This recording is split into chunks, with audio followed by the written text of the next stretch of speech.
So that Zilean is going mid. Rascal is playing Jace as Gen.G reveal their composition. And now T1 have the option to counterpick, as I see LS over there shaking his head, not too happy about the Renekton hover. But will Kana be taking that? The answer is not likely. Okay. Ornn. Oh, hello. Welcome myself back to the desk as Ornn was locked in finally on R5. It is the historic counter to the Jace. The other option would be the Yorick, but we haven't seen Yorick. Yeah, this is Korea. They don't play that. You're right. This is Korea. They don't do stuff like that. So Ornn coming out. Now, the thing is that Gen.G, this will come down to Zilean bombs versus T1 at 3 items plus. Ornaments are going to come out. It's going to be very obnoxious. Sylas has very key ults that he can steal away from the opponents that are really problematic for Gen.G to juggle. So even though there's a Zilean, it feels like Gen.G need to be the ones to get ahead, and they're coming into this match with the onus on them. High amount of responsibility to do something, and it's going to be really hard. You're playing Zilean with Sejuani in the jungle. That's a very weird pairing and combo. Yeah. There is a lot of misalignment here, and I feel like game number 3, T1 walk away yet again with a very powerful draft edge. Yeah. And that's a little bit scary. It doesn't mean Gen.G's out of it. The Zilean in a vacuum is really good. He can beat T1's team composition. The bombs and obviously his ultimate, but also enabling Kalista is very big. Absolutely. I mean, just enabling her to be frontline and giving her a lot of speed, and of course reviving her when she does go down. So guys, very interesting draft. So once again here, Gen.G this time on blue. Let's jump into game number 3.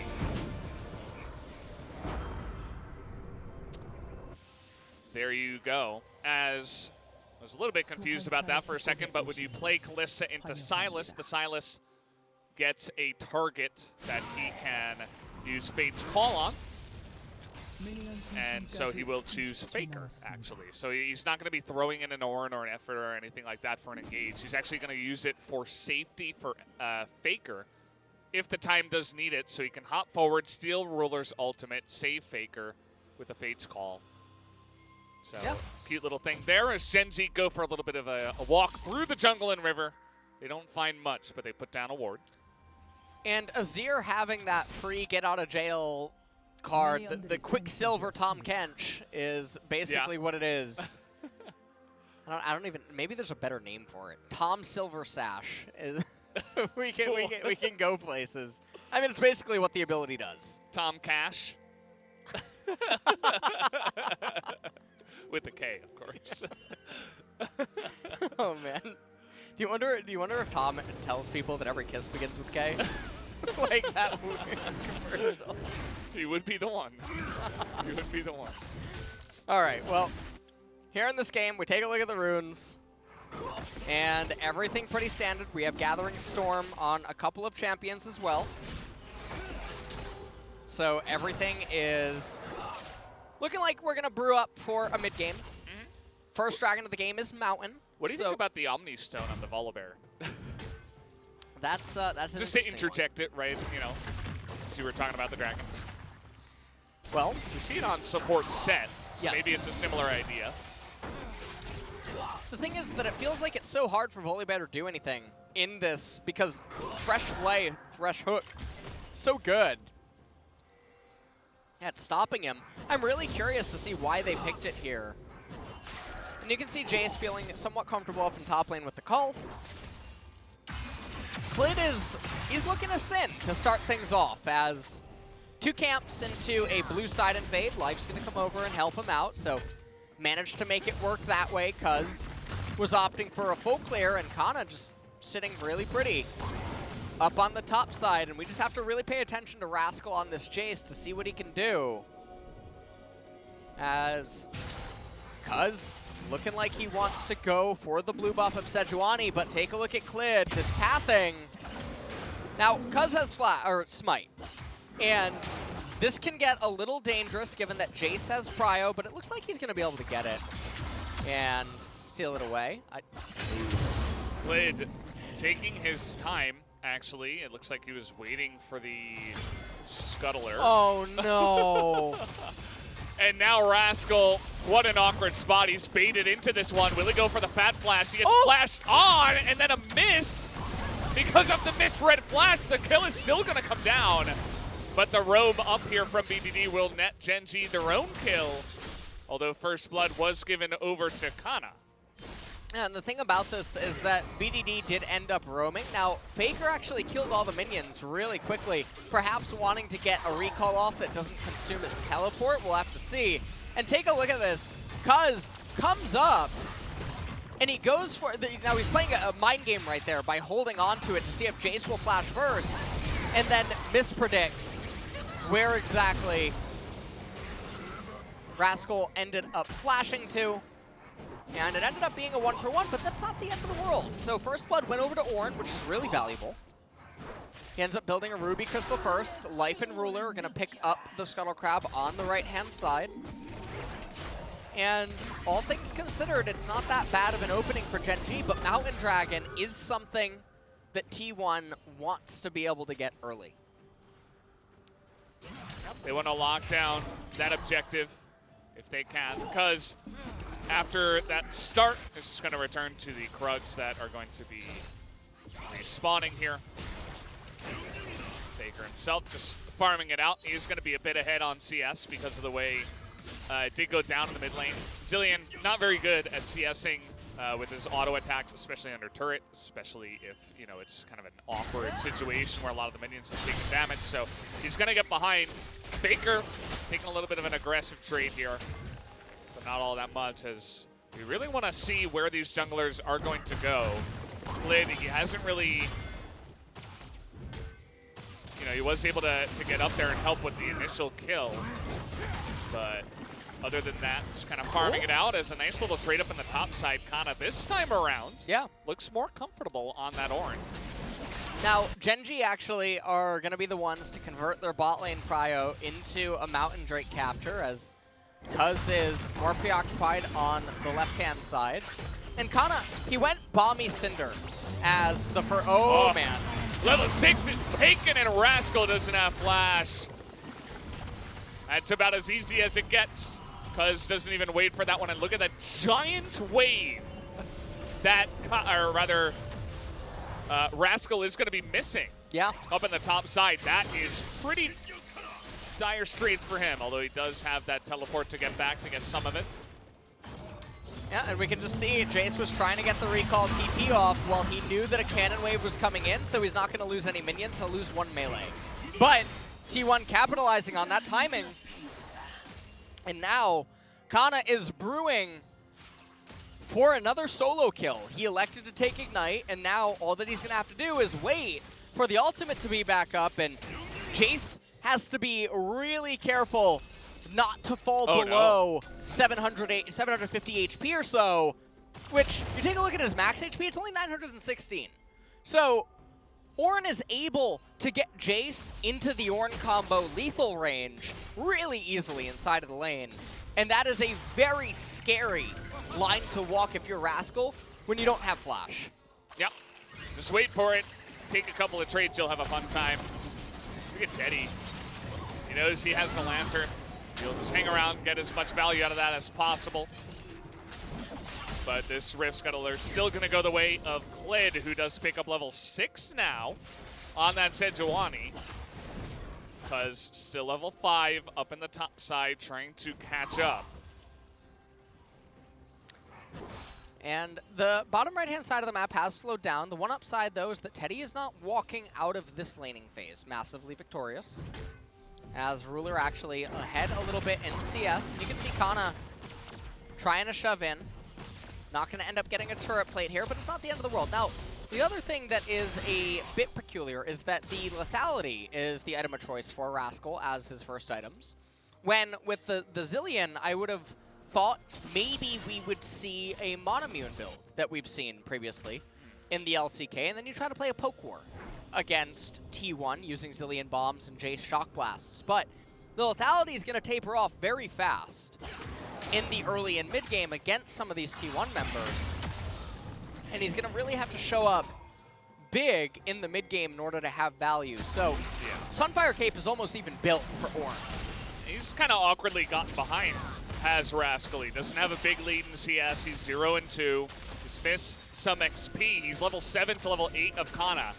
And T1 say, you want to fight? I mean, we will come to you. Kana does have that call to force gun, and it's stolen by Cuz. The bombs will come down, but Glyn has the Zilean ultimate on top of him, but the Sejuani ultimate not going to get Cuz in the back line.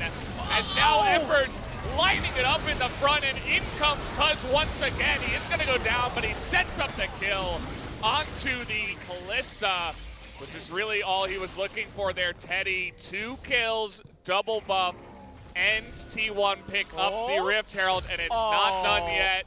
This is a greedy recall. You do not have to recall there, and he gives a 3rd kill to Teddy.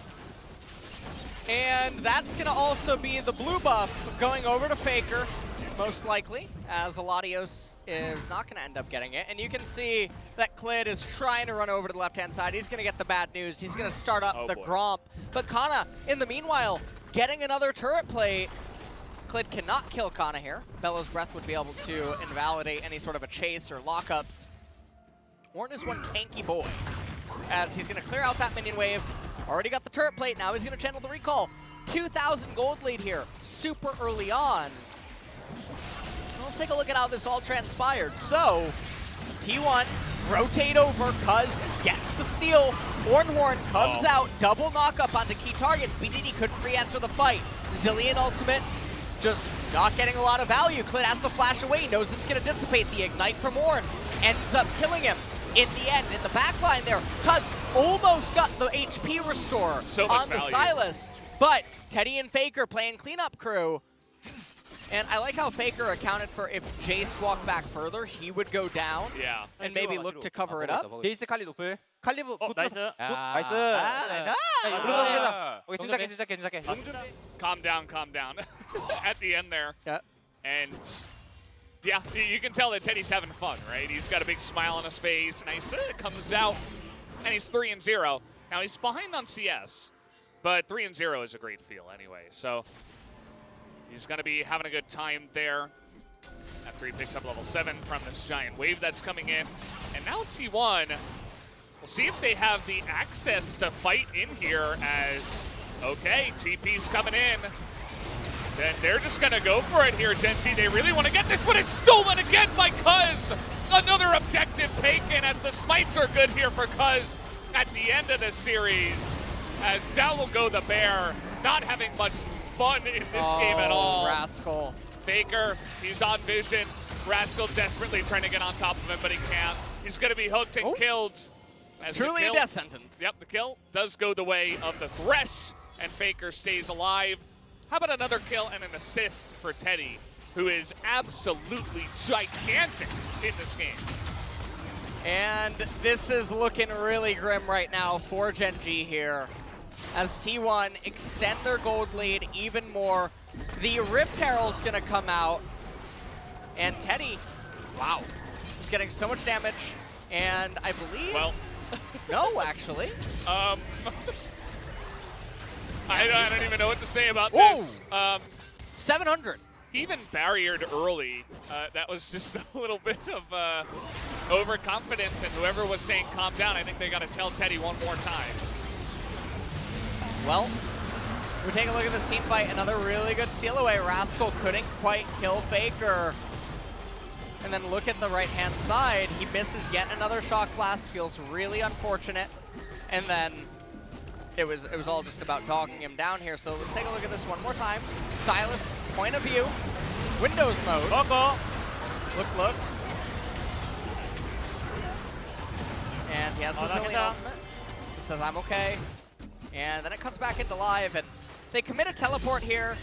BDD slows down Teddy, goes for the double bomb, and Clid actually takes it, which... Why? Yeah, well... Why? That was even, killing Jace fast, I understand. He can be scary at times. killing Teddy, who's on 0 health and is going to die to the bomb. Just give that one over. SpeedD will be desperate for gold as the game does come along. Ruler here, he's got the most gold on his team.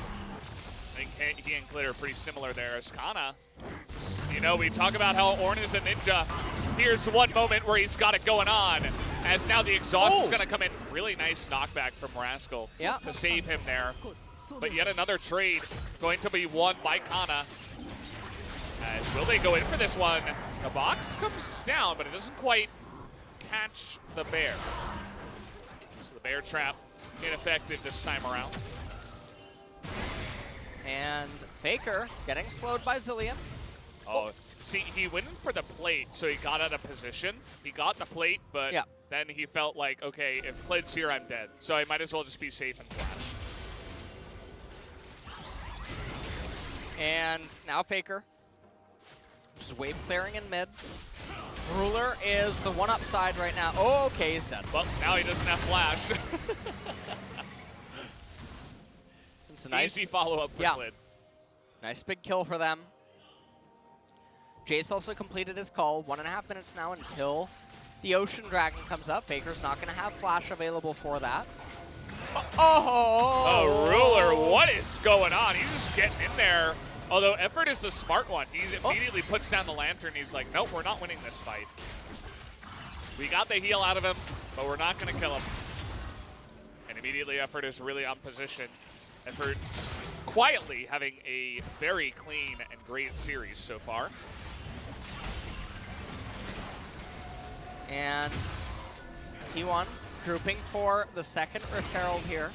They should be able to pick it up for mostly free, as Rascal tries to dish out some damage, but the real fight is going to be at the Ocean Dragon, coming up in 50 seconds. We'll see how close Faker is to getting the Gnasher's Tooth, as Kana has 2 of his ornaments completed. I'm going to pretend that there's not a Frozen Fist, but totally fine. It does have a lot of value against the lethality. So the extra armor is good there, but obviously missing out a little bit on the Abyssal Mask, given that there's enormous amounts of magic damage on his team and all that HP and mana. But Faker, so he just got caught out here. The wave was coming into the turret no matter what, and Cuz is on the right-hand side, so it would be safe. He didn't need to walk that far up, which, interestingly enough, the reason that he flashed seconds prior to that was if Sejuani comes out of the Fog of War over the wall, he would have been dead to a Zilean Bomb. But then he stands in a spot that leaves him still susceptible to it, so. Ruler and Life in a brush down there. It doesn't really feel like it's shown. It's like there's no brush there, but actually there is. So just pretend there's a brush there, guys. The Life, Klid, and Ruler all grouping up. Speaking of grouping up, T1 over here. Faker taking a little bit of damage. He wants to go for a back and get full health, but no TP left available. Yeah. This Dragon will be started up, and it doesn't look like T1 really want to fight too much, although here we go. Kana is going to come in and check it. Will Cuz get here on time? It looks like the answer's no. Death sentence actually pretty close. Ultimate is going to come out. Not sure how they plan on killing the Ornn. And it doesn't really pan out as down will go Shirley. And now they found BDD in the mid lane. Gonna force that ultimate out here from the Zilean. Shock Blast doing a lot, and in goes the bear into that back line. But Kana and Cuz having a lot of tankiness between the two of them. Kana just gonna heal with that unsealed spellbook, and the push will continue. They take out a turret in the mid lane after all of that action. And T1, they're still retaining about their 3,000 gold advantage over their opponents. They're waiting on more core item completions to come in. And Ruler is the really scary problem right now, because he is so massive on this Kalista. He has almost a third, I mean a little bit over actually, 30 CS advantage here over Teddy. Kana gonna rotate down to bottom. Now, if you're T1, you still have 10 minutes until a soul would come up. You can easily just scale into ornaments and keep purchasing them on all of your champions. So you get Zanya's Paradox on the Silas, get the Molten Edge for the Aphelios, And you can see that Thresh already picked up the Mikhail's Crucible.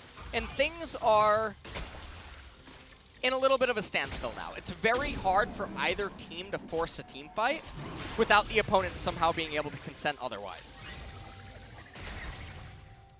Yeah, that is very true. I don't think, unless there's a big mistake making, that either unless there's a big mistake made, I don't think anything's going to happen here. Speaking of mistakes, you have Life getting hit from downtown, but the Volibear is going to be able to heal back up and be just fine, but did have to flash away from that one, so a little bit of a mistake made to grant T1 some ability to move in here on this top turret. And as it currently stands, Faker still just shoving away up in top lane. Not really doing a whole bunch. We're just going to play ping pong now. This is one of our favorite pastimes here in the LCK. Big fan. It wouldn't be a final without it. It's true. We need to have it here as, is that 334? Oh. That is 334. Yeah. Okay. Yeah. It's a thing. Ooh. Like, who wins this trade? Yes, nice knockback, but like, Ornn is very that unpleased. was his full combo, like everything. Yeah. He could have used every cooldown in his kit. Let's hear he's like, What? I can't help you. What? What am I gonna do? There it is, the mage, the wizard, the absolute 200 IQ genius that is a Ornn from 2 levels ahead, is able to clap the Jace in front of the two of them. And that tank has Smite, by the way. He's level 13. Yeah, and he TP's in, and Sejuani on the right-hand side of the map. Now, she should be able to get here in time for this to be a Smite fight. You can see Klid almost there. He has Flash, and remember, he has his ability to move forward. Okay. Oh, but he gets stopped! Okay, gonna get in there, and, well, there you have it. The Smite will go the way. Oh! That's a nice couple of bombs. In goes Light. Do they have the damage, No, though? they And the don't. answer is no. The AoE damage coming out here from Teddy is huge, and Ruler is trying so hard, but he can't quite do it alone. As now we got another Ornhorn, by the way. It's up again. They've got one Cloud Drake. It's going to help out a lot as down you go. That's a bruiser, by the way. Just going to smack him down. And that will be another kill going the way of T1. They take Baron. They get pretty much everything. As now with the Ocean Drake coming up here, T1 are just so far ahead. Well, that is potentially the nail in the coffin, Valdez. That was such a series of events that just ended up unfolding. And I have no idea what to even say about it. And remember, this is Ornn, the Mage, Death Knight, Paladin, Hunter, Rogue, Warrior, Enchanter, Tank, Bruiser, Wizard, Warlock, Priest, Assassin, Gunslinger, Druid, Shaman, Necromancer, Ninja, Bard, Monk, Robot, Conjurer, Blacksmith, Mystic, Warding, God, Illusionist, Templar, Wizard, showing what he can really do here in this game. The Baron ends up going the way of T1. Klid almost was able to get there. It was a Hail Mary attempt, and the Volibear sort of goes in, but then I don't know what he's supposed to accomplish, because it's not like he's being fasted by Senna, and he has excess items or even higher base levels. So, for the most part, just able to be ignored, and like you pointed out, much like a wizard, Ornn has the ultimate up again, and Rascal just gets brought down. So in live, though, we get another fight. Omnipotent. Yeah, and it looks like The high fives are already coming out. I think the coaches know this is clean so far, this series. Now Cuz has got the angle. Oh no. We're gonna get the knock up here, and you see just huge amounts of tunking in the front line as BDD just desperately is gonna get that double stun, but it doesn't matter. As everybody else is just gonna be burst down. They're smacking them with their wallets, as our good friend Atlas would say. And there it is. The hook is gonna come down. No more ultimate for you, BDD. See you later. Effort's gonna go down, but it doesn't matter. Teddy is gonna pick it up, and I think that was the unofficial penta. that was an unofficial penta. He got the triple-double here in League of Legends. 9-1-4. This Aphelios is doing a lot right now. and there's nothing that Gen G can do to stop him. And I think that this is probably all she wrote. T1 have now gone up to almost a 10,000 gold lead here at just such an early game point, all things considered, for what we expected out of these two team comps. And take a look at this. As the Ocean fight, you can see Gen G, they're lining up for Ornn. And even though he doesn't hit a Miracle Ultimate, it's so hard for Gen G to juggle the aggro. You have a Jace playing backline, trying to peel for the Kalista and the Zilean, but Zilean doesn't offer enough right now, and just the base levels and the wallets on the side of T1. Insane value and really good angle of engage for T1, where Gen G just couldn't really juggle it, and things are falling apart all across the map. Ornaments are starting to come in on the champions on T1, just to add insult to injury. Yep, it's pretty insane what they're able to do, and it was insane that Kana was only able to hit one person when they were all lining up in a literal row. But he managed it. It didn't end up mattering, but they still were able to win this fight heavily. Because now they're just pushing without Baron. Baron going to spawn in 2 minutes. Who knows if this game is even going to last 2 more minutes at this rate. Ruler is their only hope, but when you're going up against this much power, I don't think it really matters. Kalista doesn't quite have the range. No. Nor the firepower. And